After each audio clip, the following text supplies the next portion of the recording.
So I'll call the meeting to order and let Carolyn do the roll call. Okay.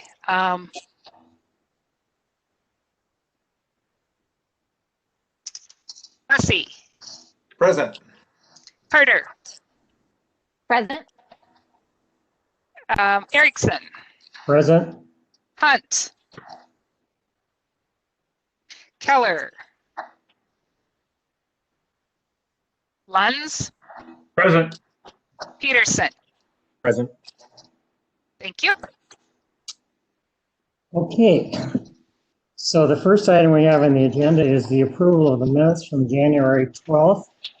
So I entertain a motion for the approval of those. So moved. We have Second. Babusi. Okay, we have a motion. Did you get that, Carolyn? Who made the motion and seconded? Motion made by Lunds, second by Bussey. Okay. Are there any additions or corrections? If not, Carolyn, do you want to call the roll?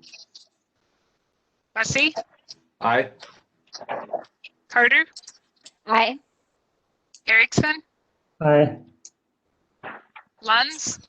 Aye. Peterson. Aye. Thank you. 5-0. Okay.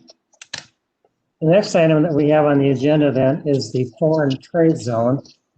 And we have two appointments that we need to make. Shane did a little write-up on it, and this is something that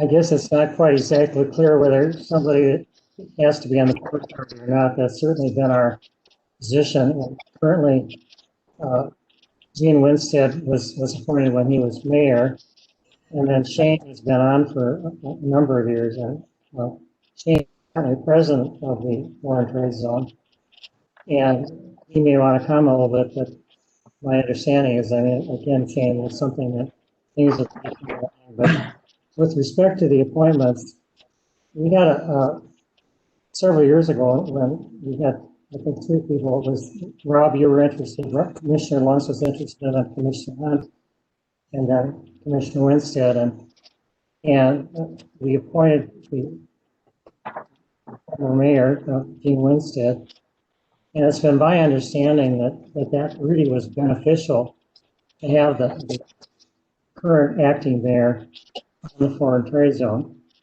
So what I would like to propose, I think, given that was beneficial, and assuming that Tim Bussey is willing to do it, is that we would take and appoint Tim Bussey, Commissioner Bussey, as to the foreign trade zone, and then Commissioner Shane Hoodling. Shane, did you want to make a comment? Yeah, thank you, President Erickson and Commissioners. Happy to entertain the appointments, of course, now or at any time. Of course, we do have John Schaffner with Deed, who is our administrator of the board, hired by the Foreign Trade Zone Board to do that work. And he's got a presentation that he'll walk through tonight just to give the Port Authority Commission a little bit of background on what the Foreign Trade Zone can do, has been doing. So whenever you want to do that, Mr. President, is all good. If you want to do the appointments first or wait till after that. Well, I guess I would do it at the pleasure of the commissioners. I mean, we can have some further discussion on it. So anybody, we want to take and wait till after the presentation or take action and do that now?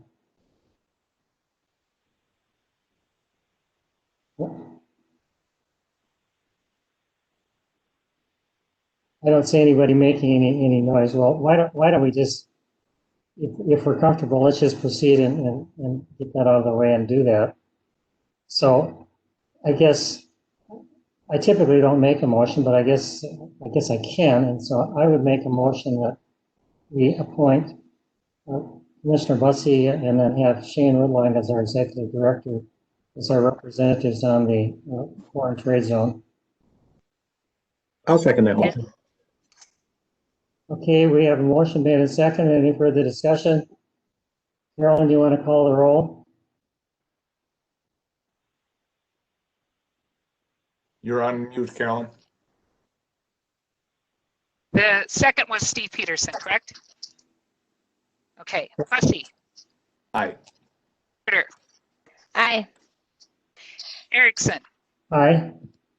Lunds, Rob, you're on mute. Go, Aye. and Peterson. Aye. Thank you, 5-0. Okay, all And right. now the, Shane, if you want to get us started, then that would be great. And Shane, are we planning a certain amount of time for this? Do you have kind of a recommended amount of time for this presentation? Yeah, I think John has about 20 slides to go through. And at the pleasure of the board, we wanted to move through those relatively quickly and then get on to the other item later. But I'll just say a few words about the foreign trade zone and then hand it over to John. So the foreign trade zone, I did put a little write-up in there about what the foreign trade zone does. So frankly, a little known economic development tool that is really important to certain companies. And, when I got involved in the foreign trade zone now 10 years ago, almost 10 years ago, it was kind of a sleepy board that had a few users. And since then it's grown a lot. And I think that's in large part due to the foreign trade zone's partnership with DEED as they're out talking to companies and doing the promotion that the foreign trade zone alone can't do. Foreign trade zone knocks on the door and the companies say, hi, why are you bothering us? DEED knocks on the door, they get a lot more play. And so the foreign trade zone board realized that we needed a different management situation about 10 years ago or so. And we worked to find that entity. We talked to Greater MSB. We talked to a couple of other entities and ended up talking to DEED and have just had a great partnership with them. And again, John's done a great job. And so with that, I'll turn it over to John. He can walk through his presentation. And John, take it away.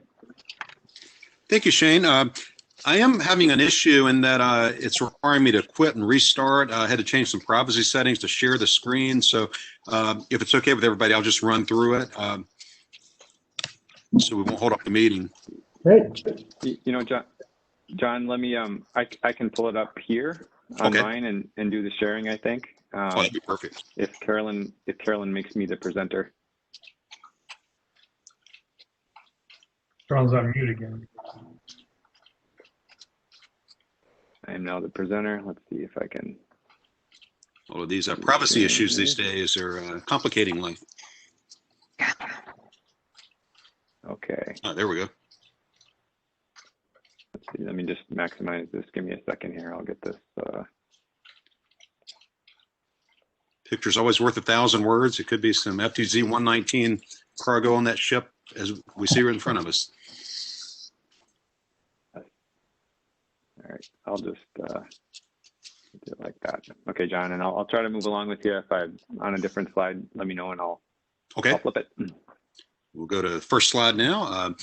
Really appreciate the opportunity to speak to the group today. I'll try to go through these quickly. And if anybody has any questions as we move through these, feel free to ask them. Otherwise, I'll just leave some time at the end to answer any questions anybody may have.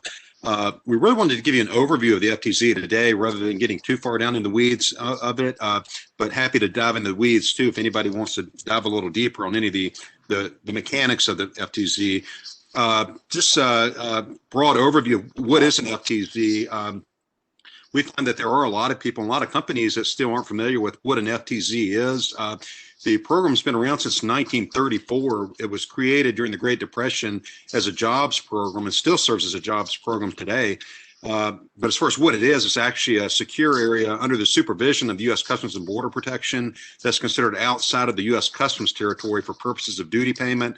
So subject to all the laws and regulations that anybody else will be subject to, but they basically, the goods are not considered to have entered the U.S. Customs territory while they're in the foreign trade zone. So they can arrive in the port, move in bond into the FTZ, sit there for perpetuity, get made into other products, and saves the company money on the duty savings until they leave the foreign trade zone. A lot of you have heard of the free trade before. They're kind of one and the same. The free trade zones are really the international version. Internationally, they do look at the U.S. FTZ program as sort of the gold standard. Some of the ones overseas are a little less regulated, gets a little bit more open as far as what they can do. Ours in the United States are very well regulated. They're overseen. There's never issues with the foreign trade zone. So it's actually a good partnership with Customs and Border Protection. Again, created in 1934. And every zone activity is subject to review on a case-by-case basis whenever there's manufacturing that goes on. So we work closely with the FTZ board, which is part of U.S. Department of Commerce in D.C. On these applications, and again, I found them to be a great partnership. Next.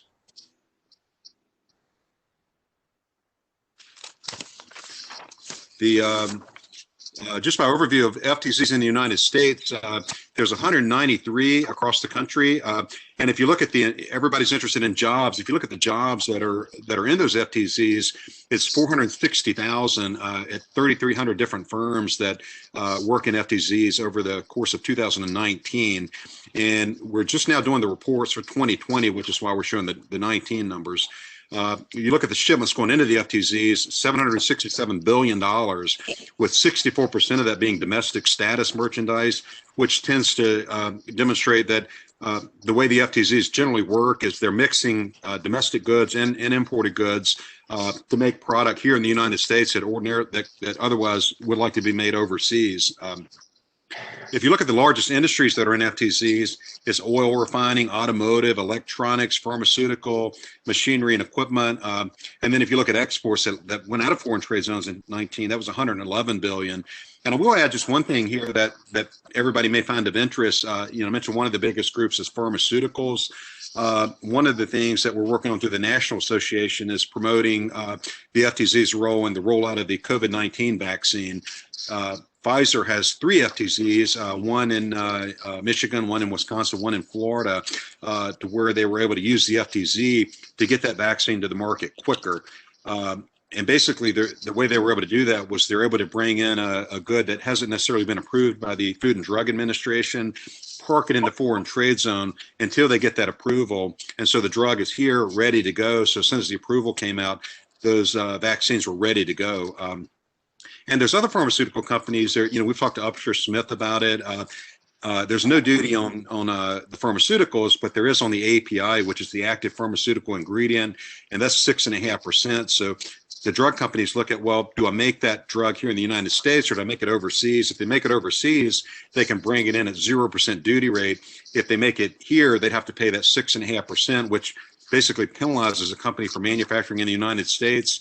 And that was really, again, why the FTZ was created, is to put the U.S. manufacturing on a level playing field. So that's kind of an interesting one. That's sort of something that, we're all aware of and cognizant of. And you can really kind of see how the FTZ has played a role in getting that vaccine out quicker. Okay, next.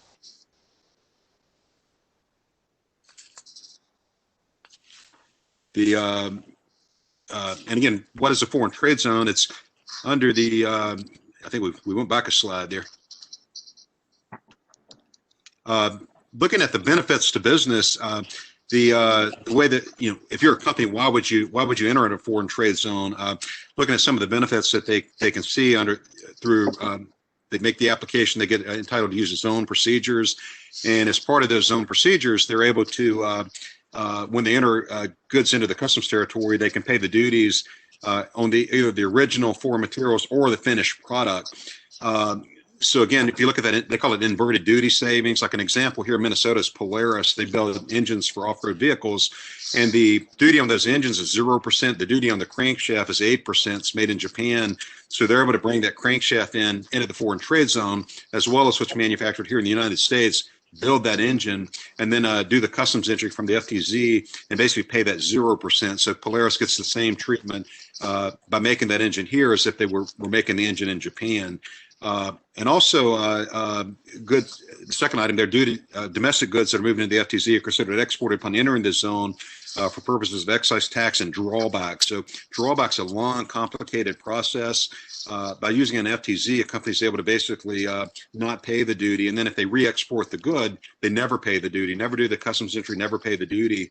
So again, it helps to create a more efficient means of companies to manufacture here in the United States versus overseas. Some of the other benefits are MPF, merchandise processing fee savings. Every time a company does a customs entry, they've got to pay an MPF fee, which is anywhere from $25 to $500. We had one company that did 10,000 entries a year, so they were able to save almost $1 million just by the MPF fee savings and being able to do a weekly entry versus paying it for every single customs entry. And also streamline logistics. So when a company has a container to come into Port of Los Angeles, instead of having that container to clear customs in LA, it can move in bond into the FTZ, and then they don't have to pay the duty, or they don't have to Minnesota. So some companies have been able to cut about 3 days off of their inventory just by getting that product here to Minnesota quicker. So again, makes their U.S. operations more cost competitive. Okay, next slide. Other benefits are wastage. So if there's scrap, waste, they can destroy that within the FTZ, never pay the duty on it. Duty elimination on goods that are re-exported. We have some companies that bring goods into Minnesota, combine it with other goods, inspect it, package it up, re-export it. So they're able to basically do all that without having to do the customs entry. So again, saves them money, saves them time. Duty deferral on imports. Other companies that basically do distribution, like a lot of the clothing companies, they'll bring those goods in, park them in the foreign trade zone, and they don't pay the duty until they do the customs entry. So they might bring it in April, keep it in the zone, maybe leaves the zone in November as retailers are stocking up for the holidays, and they're able to match when they pay that duty with when they sell the goods. So it provides a real cash flow advantage to companies rather than paying the duty in April, being out of pocket that money until November, until their customer pays for the good. They can defer it, so it helps the company to match when they pay the duty with when they sell the good. And also, we talked a little bit about inverted tariffs. So this provides U.S. manufacturing companies with relief from inverted tariffs. Okay, next. Benefits to economic development. Why should we care as economic developers? Again, jobs is what it's all about. And it was created as a jobs program, still a jobs program. So the FTZ is something that we consider indeed to be a very important tool in our toolbox that when we're out talking to companies, not just companies that are here already, but companies that might be thinking about establishing a U.S. manufacturing presence. So we use it as a tool to reach out to new companies and try to encourage them to set up manufacturing distribution operations in the United States, as well as to retain operations. Because, as you may know, every company is looking at their supply chain, especially nowadays, trying to determine where do they want to manufacture, where do they want to distribute their products. And so the FTZ is a really important tool to keep Minnesota competitive with other locations around the country, as well as globally. So very important tool that we have to retain and attract jobs to the state. Some of the other benefits, again, encourage U.S. activity, employment, value added. And again, a lot of times this is in competition with, do we make it here? Do we make it overseas? So the FTZ plays an important role in retaining and attracting new employment.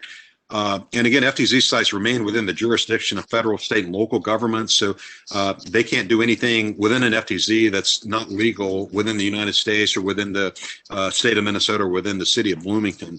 And safety is also another key factor.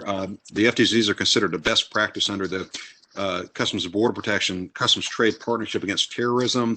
And part of that is because it's an open book. So the companies that are in the FTZ basically go to Customs and Border Protection and say, okay, this is what we're doing, this is what we're bringing in, this is what we're doing on site.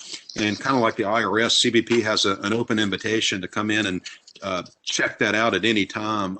So they've never had a problem with the FTZ companies because, again, it's kind of an open book and a relationship between the two entities. So they're able to get their goods quicker because of that trusted relationship. And CBP likes the program because they know what those FTZ companies are doing a lot more secure than a company that might do a one-off import once or twice a year outside of the visibility of Customs and Border Protection. So safety is another important factor. Okay, next. What is a grantee, which is what the Minnesota Foreign Trade Zone 119 or Greater Metropolitan Area Foreign Trade Zone Commission is? That's created when a local organization, in this case the GMA FTZC, applies to the FTZ board for a grant to establish and operate a zone to serve a specifically defined geographic area. The FTZ board in Washington, D.C. Approves that application and then designates that entity as a grantee. As a grantee, we're able to submit applications and sponsor new companies to come into the FTZ and establish subzones. And you can also do what they call magnet sites. So if you do, like in Minneapolis, we have a corporate park that's a magnet site. So it's basically already been through the approval process. So when a company wants to set up and operate, all they do is apply to CBP to activate the zone. And grantees do operate as public entities, which means we basically have to provide uniform treatment under like conditions. We publish our fees, so all that's transparent to anybody who may be interested in knowing more about what the FTZ is, how it works, what the fees are. All that's included in a schedule that we post on the website. It's also on the federal website. Okay, next. The governments of the grantee, it's organized under a joint cooperative agreement authorized by Minnesota Statute 469.059, which is basically the same statute that gives the development district, port authorities their powers. And it's governed by a 5-member board of directors. Really would like to take a moment here just to acknowledge and our appreciation for Shane and his leadership. Shane's been the chairperson of the board for the 4 years we've been involved, and really does an amazing job in keeping us on keeping the group on task and providing leadership to the board. So really appreciate that. Gene has been on the board for I think 2 years now, and also has been a really tremendous board member. Has brought a lot of insight, a lot of help in reaching out to new companies from his network, which is pretty extensive. So really appreciate Bloomington being a part of this. And if I mistake, correct me if I'm wrong, Shane, but I think Bloomington's been a member of the board ever since the grantee was designated 20 plus years ago in Minnesota. The other parties to the agreement are Hennepin County. Larry Blackstad serves as vice chairman of the board, and Patricia Fitzgerald, who's the county's economic development manager, serves on the board. And then from the Metropolitan Airports Commission, Mitchell Killian is our secretary and treasurer. Okay, next. John, if Yes, I sir. could comment, Shane has spoken a lot about you, and he's really been impressed with the job you have done. So we very much appreciate the work that you've done. And I remember touring the Murphy warehouse, which was the only site with Clark Armstrong many years ago, and it was not very impressive at that time. So it's really a delight to me to see the progress that you made with a number of companies, and Shane tells me that you've had a lot to do with that. So thank you very much. Thank you. And we think there's still a lot of other opportunities, so we're continuing to promote it and every chance we get. So we anticipate future growth as well. And Murphy is still an FTZ 119 client, so I think they've been around since the beginning. Some of the other responsibilities, you might wonder, what does the grantee do? One of the things we do is maintain a current zone schedule. Again, everything is transparent. It's posted on the website, available for the public, any prospects or existing clients to take a look at. And that outlines all the rules and regulations of the FTZ. We have written agreements with all of the operators and make sure we keep those current. Once a year, we file an annual report to the FTZ board. That'll be coming up here at the end of March for calendar year 2020. And also one of the big responsibilities is marketing the FTZ, continue to tell the story, make sure that new companies are aware of it, so that we're continuing to provide that as a tool to try to increase jobs and investment in the United States. We also work with the operator prospects who are maybe thinking about coming into the foreign trade zone. And some of that includes things like reaching out, helping them do the math on the costs and benefits of what does it take to get into the zone, what does it take to run a compliant zone operation. So we do all that for them at no charge to the companies, so that they can get their arms around it. Does it make sense to move forward or not? And then also we try to host different events throughout the year. Some of those we partner with the National Association of Foreign Trade Zones and offer those educational opportunities on a national basis. Back in the day, pre-COVID days, days, we had moved towards starting to get all of the operators together once a year. So we had a meeting there at the hotel at the airport, the Intercontinental, in October, just before everything, of course, closed down for COVID. So hopefully in the near future, we'll be able to do that again, where we can get the operators together. And one of the things that we found is, we can do all the marketing and all the promotion we want, but it's nothing like word of mouth and hearing it from somebody that's in the zone. So all of the existing operators have all been willing to talk to new companies and sort of share their experience and give it their stamp of approval that, yeah, this is legitimate. This is something that's manageable. So they've been great partners in helping us to market the foreign trade zone and try to get some of those prospects across the finish line. So again, we've been doing mostly webinars this year, hoping to get back to in-person events later this year. And we're also looking at some opportunities to maybe partner with the State Chamber of Commerce and do a bigger supply chain related event later this year. So again, we look at it as an opportunity to help the companies improve their bottom line and also as an economic development tool to try to attract new companies to the state. So really a lot of benefits for both of those. It's really a win-win situation. Next. Some of the other things that the board members commit to is, again, providing that oversight and leadership to the foreign trade zone. Really have some good discussions. We try to meet at least every other month, and a lot of talk about marketing initiatives. What can we do to better promote the foreign trade zone? What can we do to make sure we're taking care of the existing operators, making sure they're getting that continuing education that they need to be successful within the foreign trade zone. Some of the other things that the board does is, again, set that policy and direction that we carry out through our administrative responsibilities. And then also promote the foreign trade zone within their networks and within their municipalities, so that you never know where somebody might enter the network and find out about the foreign trade zone for the first time. So we definitely appreciate the board members also engaging when an opportunity arises with their networks to make them aware of the FTZ. Next. And some of the clients that are current clients of the FTZ is SICK, which I know you're probably all familiar with. SICK Product and Competence Center America. They've been growing like crazy and have opened up multiple FTZ sites in Bloomington, Savage, St. Paul, and seems to continue to be doing very well. They've been a client a long time. Red Wing Shoe Company in Red Wing, Minnesota, which again, another name most all of you are probably familiar with. Polaris, they build engines in the foreign trade zone. Matt Holdings, they build air compressors in their foreign trade zone space down in Springfield, Minnesota. Murphy Warehouse, which is our general purpose warehouse, meaning they can work with any company. So a company that might think, well, this will be beneficial to me, but I don't necessarily want to have my own foreign trade zone just yet.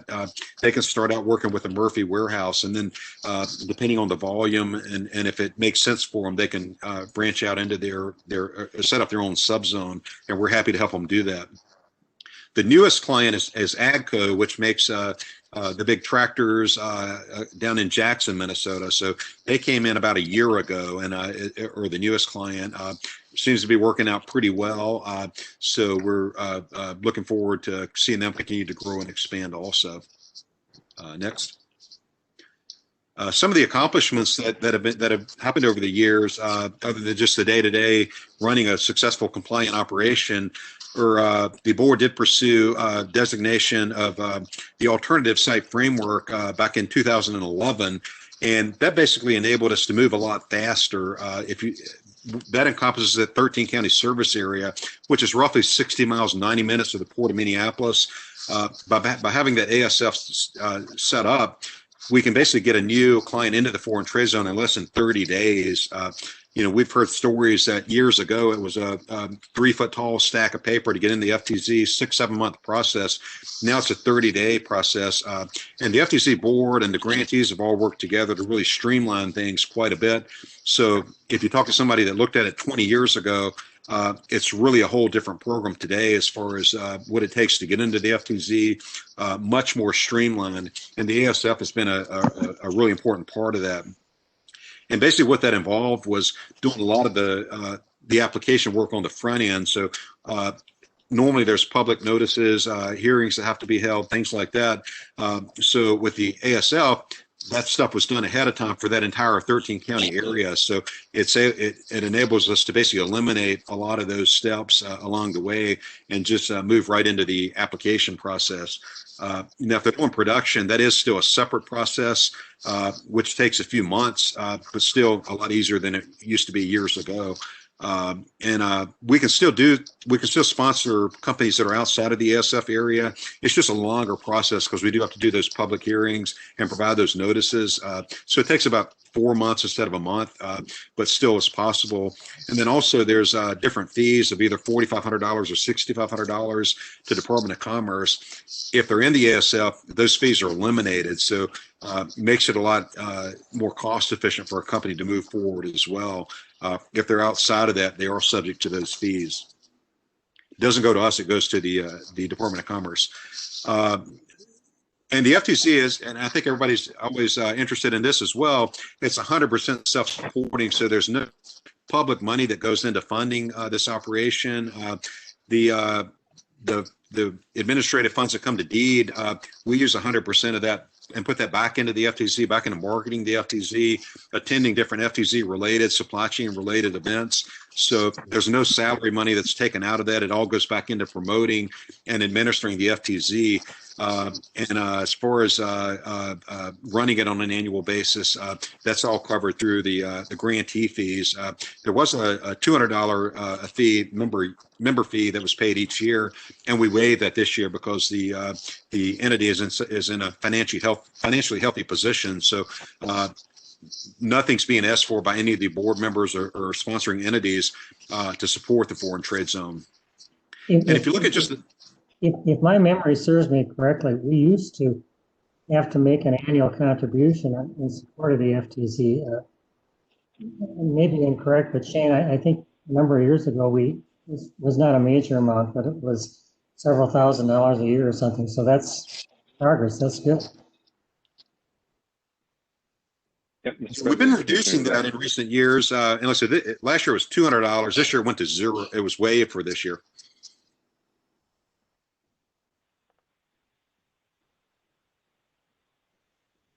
Did you have something to add there, Shane? No, you said just what I was going to say. So sorry to interrupt you there. If you look at just the Minnesota numbers for 2019, we showed you the national numbers. This is just looking at Minnesota, and these are grouped together by statewide numbers because the companies have the option of making their data private. So it's all lumped together for all of the companies that are in Minnesota. And I will mention too, there's 2 other grantees in Minnesota. There's one at the International Falls, Koochining County, and the Port of Duluth. DigiKey came in under the Koochining County's grantee, and Port of Duluth currently runs a general purpose warehouse kind of like our Murphy warehouse, but they don't have any separate clients or any subzones at this point. So most of these numbers are coming out of the FTZ 119 clients. But if you look at the merchandise received, $750 million to $1 billion, so quite a bit of activity. If you look at it, it's down some from 18 in 19. You look at the exports, that was up quite a bit in 19 from 18, 10 to 20, from 5 to 10 to 10 to 25 million. So definitely we like to see those export numbers growing. Total shipments were down somewhat from 18 to 19. And if you look at the employees, that's a number that we're especially keep on the radar screen. That went up quite a bit from 501 to 750. And again, they report these in ranges to 1251 to 1500. So saw that number jump quite a bit. 2020 will be the first year that we've seen DigiKey. So we would anticipate those numbers to go up quite a bit again for 2020. So it's really a growing presence and growing in importance to economic development here in Minnesota. Next.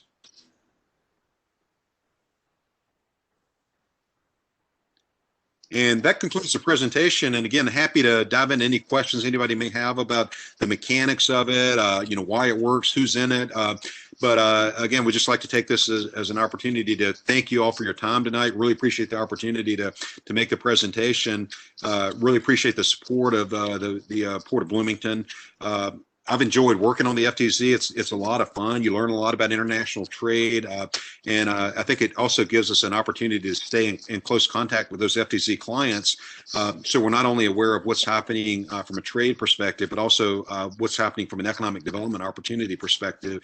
And I think just by mentioning the FTZ and different proposals, it really helps to elevate Minnesota in the eyes of a lot of the site selectors. Just the fact that because a lot of economic development groups are not aware of it. So making sure that they know that we have one, we're actively promoting it. It's a resource for their clients. I think really helps the economic development process quite a bit. So appreciate everybody's time today. And again, I'll open it up for questions if there are any. Well, John, thank you very much for your presentation. Do we have any questions from the commissioners for John? I can't see everybody, so if there's well, if not, again, I mean, it's really been amazing to me to watch the progress of this, and so we thank you very much for all the efforts that you put in, and we'll look forward to having more companies and getting an update in the future. Thank you. Thank you. Thanks, John. Thanks, John. Thank you. Have a good evening. So what we should, Shane, you should mention perhaps that one of the reasons that we were able to locate and talk to SIC is that you became aware of their plans through the foreign trade zone. So it's just another indication that this is something that is very important to be involved with and keep abreast of. Yeah, thanks, Mr. President, Commissioners. Yeah, I mean, the SIC project happening in Bloomington is, I think, probably the most tangible result of the city's involvement with the foreign trade zone and Port Authority, I should say. You know, the foreign trade zone is a good thing for the state of Minnesota, and that's why it's here. There are, as John mentioned, 2 other foreign trade zones in the state. This is by far the largest and most active of the 3. Yeah, I mean, our knowledge of SIC and the ability to engage with them early on in their process to be able to make sure they stayed in Bloomington was a direct result of our work on the foreign trade zone. So it's as you can see, there's lots of users spread out over a large geographic area that this foreign trade zone board, you know, certainly outside of Hennepin County, you got Hennepin County and Bloomington and the MAC as, you know, on the foreign trade zone board right now. Prior to that, there's been other entities, St. Paul, Minneapolis, and others engaged with it. But that's what we've got today. And as it continues to grow, it might get to a point where others might want to be more involved. We'll see. Yeah. Well, if we're done with that item, anybody have any other comments? So I just want to appears to be a facilitator for commerce, and I just, it's all good. okay, well, if we're finished with that item, let's move on then, Shane, to the next item on the agenda. Thank you, Mr. President. The next item, I'm going to turn over to Jason. He's going to talk a little bit about the minimum assessment agreement for the Arter project. Jason, take it away. Sure. I'm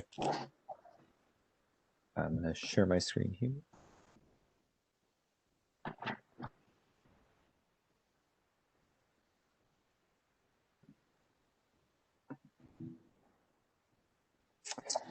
All right, Mr. President, Commissioners, tonight I'm bringing before you a minimum assessment agreement for the Arter.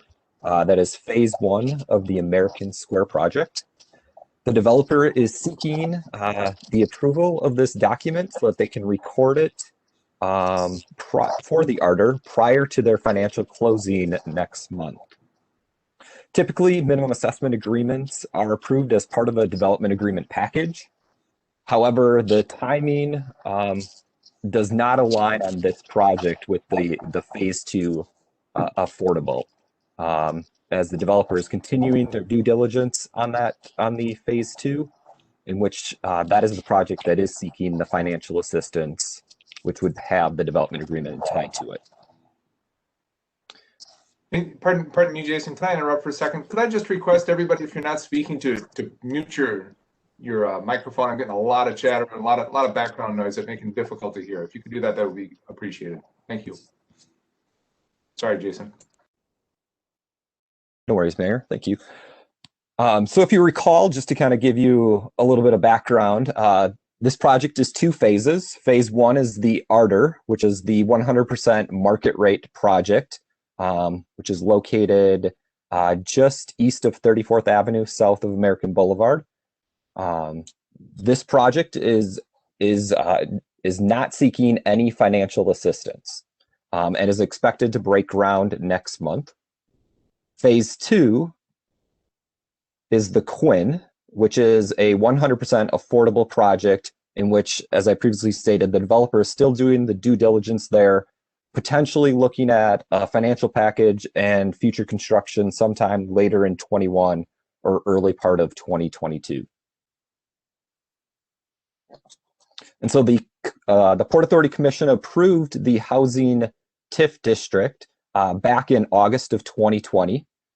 And part of that is to be able to capture the tax increment from the market rate apartment, as that is being constructed here or starting construction within the next month, which will then go to financially assist the Phase 2 100% affordable project.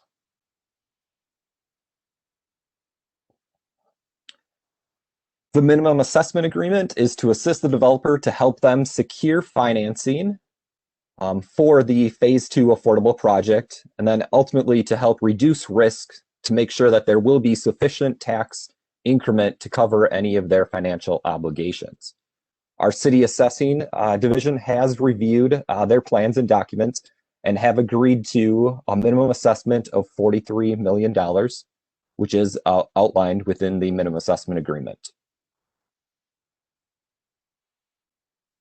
And so just to give you kind of a quick timeline, so tonight is the vote to consider the Phase 1 minimum assessment agreement. The developer is looking to start construction on the 100% market rate project, the Ardor, next month. And then staff and the developer will continue negotiations on Phase 2, the Quinn, reviewing any of their pro formas financial documents and bring forth any proposed financial assistance and development agreement later on this year, once the developer has completed their due diligence. And ultimately then construction would start on that project. And so with that, staff is recommending approval of the resolution that's in your packet for this minimum assessment agreement. Okay, well, thank you, Jason. There's a motion on page 28. Let's have discussion on this first. So, commissioners, anybody have any questions or anything that they would like to address on this? Commissioner Luntz?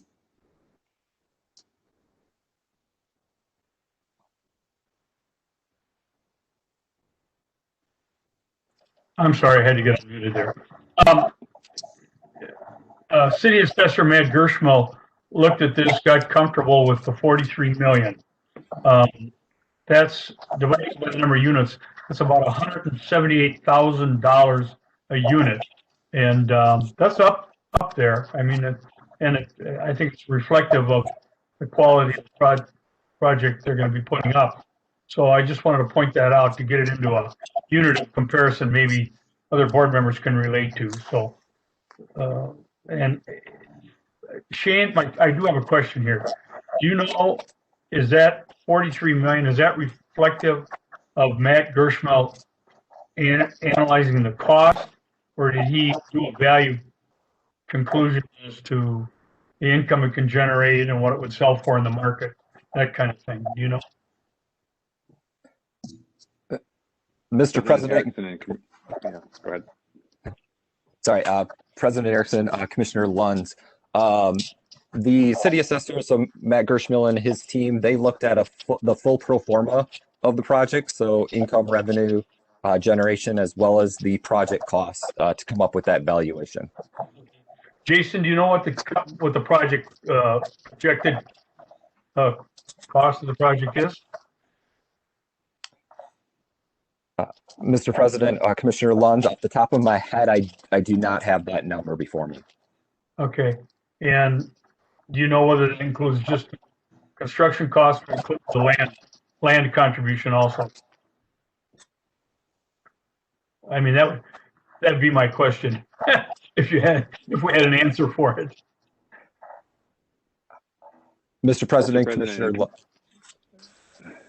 Commissioner Lunds, I do have both of those documents or both of those numbers, and can pass that along. Thank you. Okay, do we have any other commissioner questions?